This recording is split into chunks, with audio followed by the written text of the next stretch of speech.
What's going on, everybody? It's Q from Retro Q Gaming, and yes, strangely enough, I am here to talk about Call of Duty. Now, I know that's a bit weird because I don't usually play Call of Duty unless some kind of weird happenstance magically appears out of nowhere, but I digress anyway. So, real quick, what am I talking about? Well, I'm not going to talk about the multiplayer, the game modes, the potential loss of single player, the blackout mode, there you go. Which is the Battle Royale mode. I'm not going to talk about any of those. What I'm actually going to talk about in this video is Activision's decision to put Call of Duty Black Ops 4 on PC exclusively on the Battle.net app instead of Steam. So real quick, if you're not familiar with it before, as with all previous Call of Duty games, they all did initially release on Steam, the biggest gaming platform in the world and the biggest gaming platform on PC. There are other platforms on PC as well, with the likes of Origin, Uplay, GOG, and of course Battle.net. But none of them have any of the reach or any of the amount of players or any of the amount of games on them that Steam has. So Steam is always the biggest and best place to go, usually. I realize I said always, usually, but you get my point. So a lot of people were confused and kind of upset to an extent when they found out that Activision was going to be releasing Call of Duty Black Ops 4 exclusively on PC on the Battle.net app. Now there's obvious reasons for this and there's obvious negatives for it as well. And before we go any further, I just will say this: remember, none of this affects me, it's more of an objective look at it. So let's go.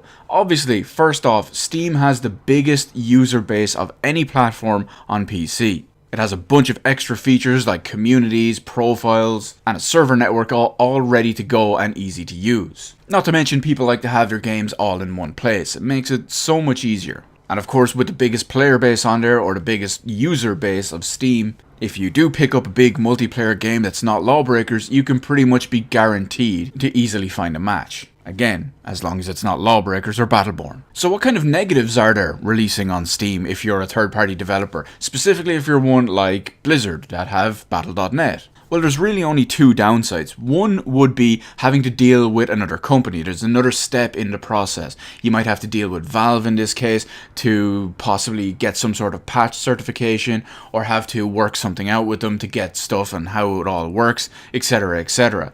And the biggest one, in my opinion, that from a company side of it, is, depending on reports, Valve takes up to a 30% cut on every sale of a third-party game on Steam. So let's just say Call of Duty Black Ops 4 launches for €60 and you buy that on Steam. Obviously you can't buy it on Steam, but I'm using this as an example. Straight away, Valve would take 18 of that €60, and the other 42 would go back to Activision Blizzard. And we're going to use that one again now in a second, but first off, we're going to start looking at the pros of releasing on Battle.net. So if you're not familiar with what Battle.net is, it's essentially a service very similar to Steam, but it's exclusive to Activision Blizzard games. Up until now, or at least up until late 2017, it was exclusively Blizzard games. You would have stuff like StarCraft, StarCraft 2, Diablo 3, World of Warcraft, Heroes of the Storm, and Overwatch. And then late last year in 2017, Activision Blizzard released Destiny PC version exclusively on this platform. And just as a quick extra little reminder to everyone, Destiny 2 was Activision's biggest PC launch ever. Think about that for a second. Another benefit and bonus to all of this is when you look at it, Activision and Blizzard are one company. The company is called Activision Blizzard nowadays, but they all have access to everything just because. Which includes server space, hardware, netcode, etc.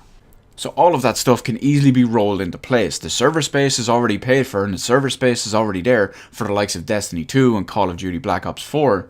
So it's going to be very easy for them to integrate it into Battle.net. But let's look back to what I said a minute ago. Remember that 30% we were talking about that Valve would take off your Steam purchases? If you release a game on your own platform, there's no middleman whatsoever. You're selling directly from the publisher and developer to the consumer. That's 100% profit towards you, or 100% income going straight to you. So remember a few minutes ago when I said that Destiny 2 on PC was Activision's biggest PC launch ever? 100% of all of those sales went to Activision Blizzard. Not 70% because it released on Steam, nope. 100% because there was no Steam, no Origin, no Uplay, no GOG, no anything. Just pure, unadulterated, sweet cash. And let's face it, Call of Duty games you don't typically buy on a whim. Most people will not buy them on a sale because, well, the sales on them don't usually happen anytime within the first 6 months. And given that Call of Duty is consistently one of the biggest games every year, granted it's probably going to be the second biggest game this year because of Red Dead Redemption 2, of course they're going to want 100% of all those sales, not just 70%. And the fact that they can build it all in and integrate it into their existing infrastructure and dedicated servers and their own network, it just makes sense. Now going forward, I'm pretty much predicting that all big Activision games will come to Battle.net. I mean, we have the likes of Crash N. Sane Trilogy, which is coming to Steam. If Spyro ever comes to PC, the Reignited Trilogy, I'm pretty sure that's going to come to Steam. But I think there'll be two prerequisites, and as long as the game hits at least one of these, it's going to be released on Battle.net. The first is a huge, big title game. Even if it's a big single player game or anything like that, but I can't imagine Activision really doing that when it comes to big games. Not in current year anyway. But I do think if they somehow have a big franchise or big IP that does release in single player only, it's going to come to Battle.net. And two, any game with a large online multiplayer focus. Anything that requires a lot of network, a lot of dedicated servers, and a lot of multiplayer interaction is going to be on Battle.net because of their server infrastructure. Of course, they could release something like Crash or Spyro or whatever on Battle.net and still get 100% profit from that.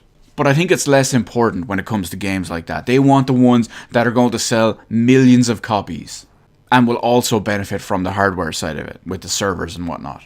Now, some people are upset by this because by not releasing on Steam that they don't have access to the largest player base, and some people seem to just want to boycott Battle.net and not create an account specifically to not to play a game that they actually want to play, which is kind of bizarre in my opinion. I mean, it's not like Battle.net is as shit as Uplay or anything, so there was a reason why Uplay failed, but Battle.net didn't. Anyway, what's your take on this whole situation? Do you think anything I looked at in this was right, was wrong, was accurate, was inaccurate? Was it one that you think was actually being taken and factored in, considered by the company? Or what's the deal? Why do you think it's going to happen? Also, is this going to influence or impact your ability to buy and play the game on PC? Let me know all that good stuff in the comments section below. Hit the appropriate button to let me know how I did on the video. While you're at it, why not even hit that subscribe button and even turn on the notification bell? Granted, YouTube probably still won't send you all the notifications for, say, new videos and live streams, but hey, at least you can say you tried, right? Anyway, as always, I want to thank you guys so much for watching, and I will see you in the rest of the videos in my channel.